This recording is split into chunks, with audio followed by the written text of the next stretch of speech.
Her Excellency Gloria Macapagal Arroyo, President of the Republic of the Philippines.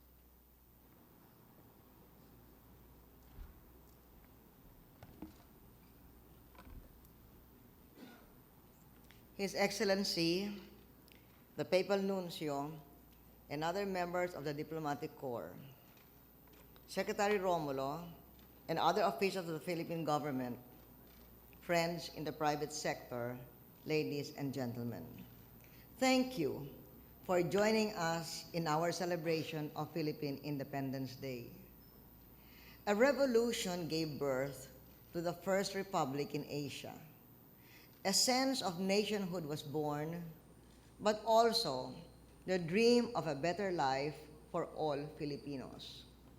Andres Bonifacio, the poor man, the great plebeian who started this revolution, nurtured this dream. It was the great plebeian who inspired my father, President Diosdado Macapagal, another poor man, to promulgate the Land Reform Law in 1963 to emancipate the peasant from a feudal bondage to the soil.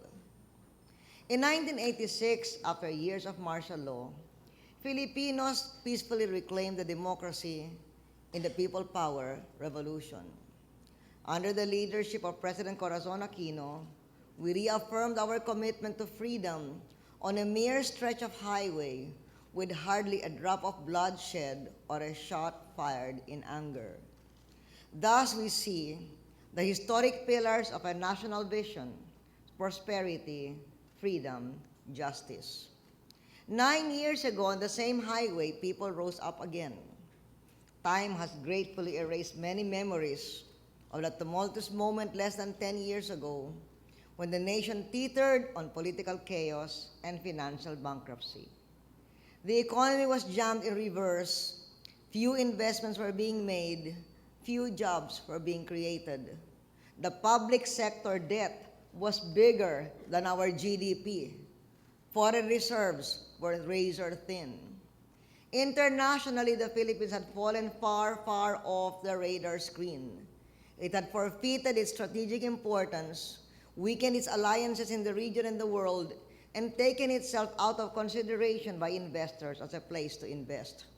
Into this dismal picture we stepped. I did not seek the office of the President in 2001. It was thrust upon me. Rather than shirk from the onerous task, I rolled up my sleeves, determined to turn the Philippines around. We put the economy first, raised revenue, invested in physical and human infrastructure.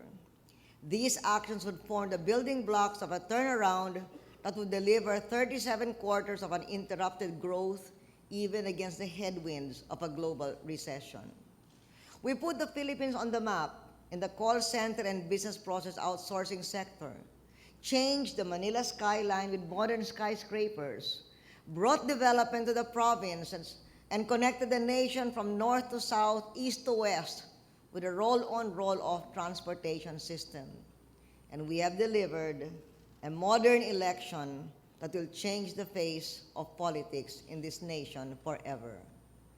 We have turned around the government's dire financial situation that we inherited from the past. Our government's finances are in a much healthier position today than 9 years ago. Revenues are up. The debt to GDP ratio is down. Our debt servicing is more manageable than before. This has resulted in an improvement in our credit ratings, and today we are debt-free from the IMF. In the era of international relations, the Philippines is back. No longer the laggard, the Philippines has been a steady climber in Asia and the world. We have forged new relations with the world. China is now a leading economic partner. The U.S. stands shoulder to shoulder with the Philippines to aid our economy and security. And Europe and the Muslim world are strong allies of the Philippines. Improved foreign relations have opened the doors of economic opportunity for those Filipinos who have chosen to go abroad. Diplomacy has helped protect the interests of hardworking Filipinos in every corner of the globe. We inherited a culture of lawlessness and kidnapping that was directed at certain domestic ethnic groups and foreign investors. Through energy and focus, we work to end kidnapping as a major problem. In the Muslim South, while lasting peace has yet to be achieved, I have taken heavy political risks to broker a peace. We have reached within the affected communities to change the peace paradigm. We have brought together an amazing international consensus to aid the process from the outside.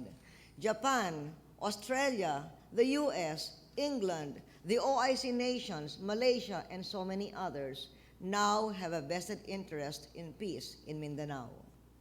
We have been a leader in the fight against global terrorism, boosting our intelligence sharing with key allies. So we will leave a legacy of hard work, a strong and stable economy, and renewed global engagement. Major investments in healthcare, education, and physical infrastructure.